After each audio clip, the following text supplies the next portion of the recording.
The Rock into punching me in Have you public seen so him that I lately? can He make looks money. emaciated. You could probably take The Rock these days. The Is he Rock off the roids? He lost a lot of weight. He claims it's for a role, but I claim it's because his heart was about to explode. Yeah, he's playing a guy Totally not does. dying of steroids. So that's what he has to do. Yeah, no, he's lost a significant amount. He looks like a normal human being now. He's probably. I think he's probably off cycle. He's got to be off cycle because I'm sure he's been on steroids for what 10 years or at least, maybe his entire 15? life. Yeah. Probably his entire life. 30 years at least. Yeah. So when he was his early WWE stuff, he looks pretty skinny and not like a Superman, but once his career popped off in that, he got bigger and bigger every year. And then occasionally there'd be a year where he just got bonkers big for a role for a Fast and the Furious or a Hercules when he played Hercules that time. And he's clearly not healthy. You can't do that to yourself. He's in his 50s, right? I don't know. Probably.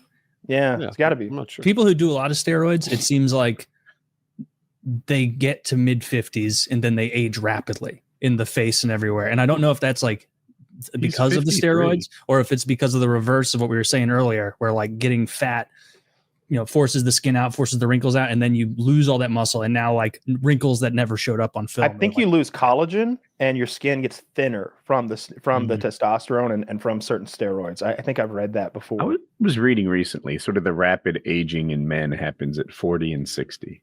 Yeah, I read that too, Woody. Oh, yeah. It was like Really? 44 or something. Yeah, like 43 or 44. When a man turns 44, it's like all of a sudden it's like this like fall off. And then there's like another fall off at 62 where again, like you got, between 40 and 60, you'll look the same. And then at 62, it's like, bang, you get old again. That sucks. So it's not even gradual. You just wake up and it's like a bad, that was not funny version of Freaky Friday. That's why you need hormone support, Taylor, before you get anywhere near that age. It's when you got to get on the roids. You got to get big. You get power. You get powerful. You got to get super physiological. You got to get enormous. You could be a modern day Hercules. Always keep this in mind, Taylor. A modern day you on testosterone would be the most powerful man in the ancient world. We hear about these ancient heroes of lore in the Bible, in medieval times, all that. You would have been stronger, bigger, and more powerful than anyone in history. You could achieve that in 12, David Stone months. Would have ricocheted harmlessly, and I would have led the Philistines to victory. David wouldn't have fucked with you. David wouldn't have fucked with you. He'd have seen your delts, and he'd have ran. Like there's no way an accountant with a sling is going to take down you pumped up on, I don't know, a few hundred milligrams of testosterone a week. I'm picturing it now. I'm laying on my deathbed. I'm 59. I'm like, at least I was huge.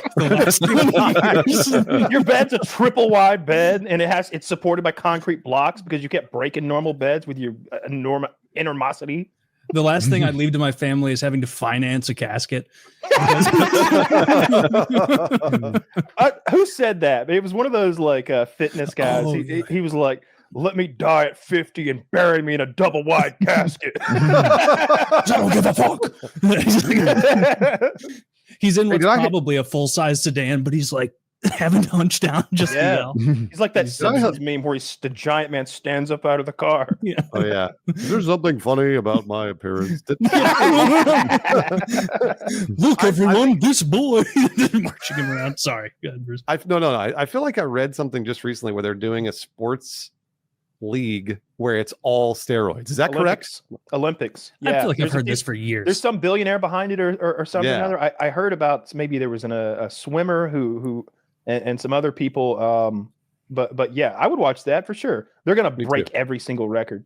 They're gonna break every single record. I don't know. That not every single record. There's some idea that the other Olympics doesn't have steroids. They do, but they're metered. They're hampered by having to hide it.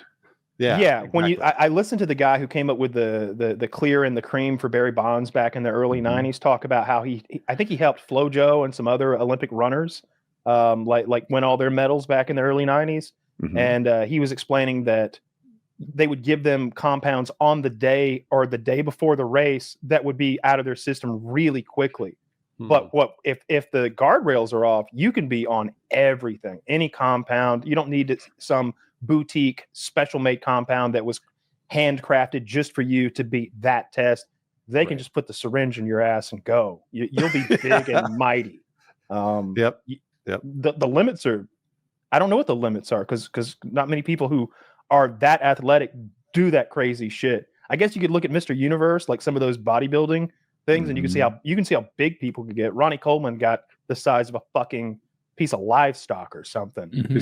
Was he bigger than current big guys? I would just assume that we're still pushing the boundaries in that like every other sport. I'll have to Google that because when I see it, it's all on a TV screen, so it's relative. It's hard to tell. But Ronnie Coleman to me looks like the biggest human being I've ever seen in my life. In his prime, he did look. I think he was the biggest. I want to say people have said he's the biggest ever that's ever done it. But Woody, I would agree with you. I thought for sure that Mr. Universe would just keep leveling up the steroids and being like, well, this dude does 2 times the steroids that they did in the 1980s or something. I don't know. Yeah. So. Well, I've seen like the subculture online of people who do the hardcore like Trenbolone ones, and it was these 2 guys who were just huge beyond that. They were doing like HGH and Trenbolone, like their heads were their hands, like all this stuff that happened, like you get that bubble gut, like all that stuff, but they were enormous. And I was like, man, how much longer do these guys have to live? They're like probably only 40 and they look like this. And then like during the little clip, it interviewed them and they're both like 23.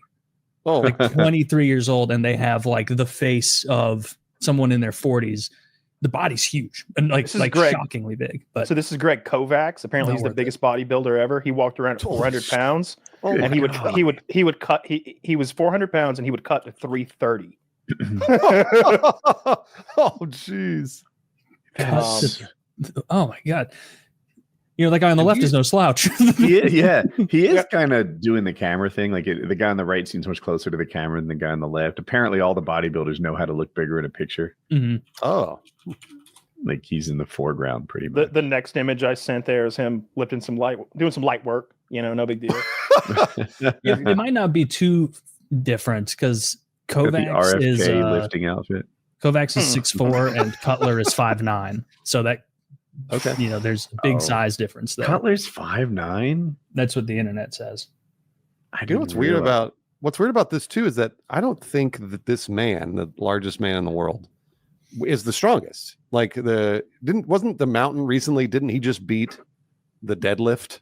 I think he did. Like 1,100 pounds or something. It was like something crazy that he did in his home or whatever. Yeah, when you start getting to those deadlift world records, they start doing like Price is Right shit, where like 1,003 pounds is the world record, and so a guy will do like 1,003.6. There's often a lot of contention about those records because when you're lifting that heavy, the precision of each weight's plate adds up. Like if you're benching 300 pounds and each plate is off by an ounce or 3 ounces even, that's still not a lot of weight because there's only 6 or 7 plates or 6 or 8 plates. But when he's got like 25 fucking plates, if each one's off by an ounce, we could lose pounds here in the record. So they have to use everything has to be calibrated, and it needs to be done in front of the right people.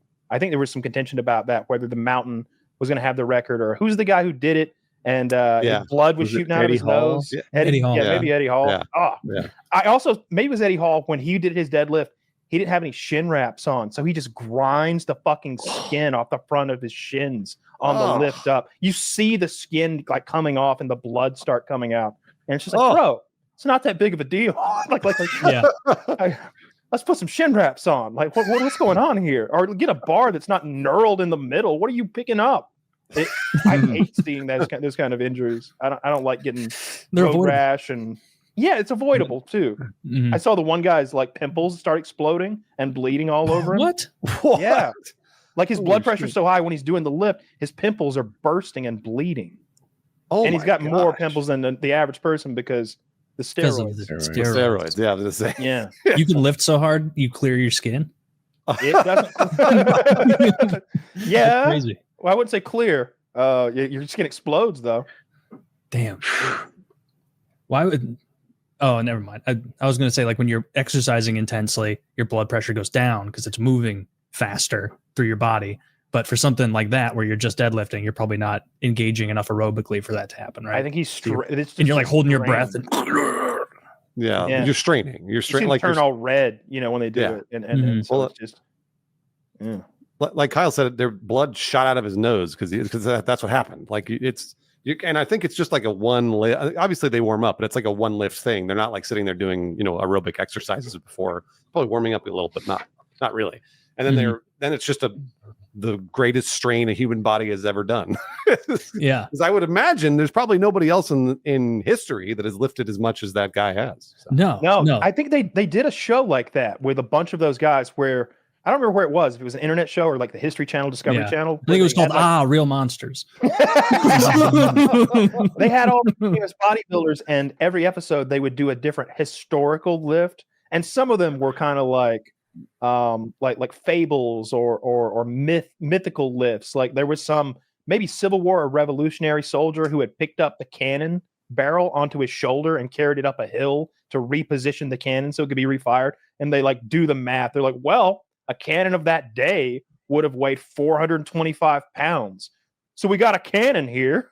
And then they would like try to throw a cannon on their shoulders and lift it, go up the hill. They did a bunch of those. They have like a reenactor guy there to like give them a history lesson on the cannon as well. And it literally looks like Frodo's dwarf double in a scene with Gandalf, like explaining the Revolutionary War to these just behemoths.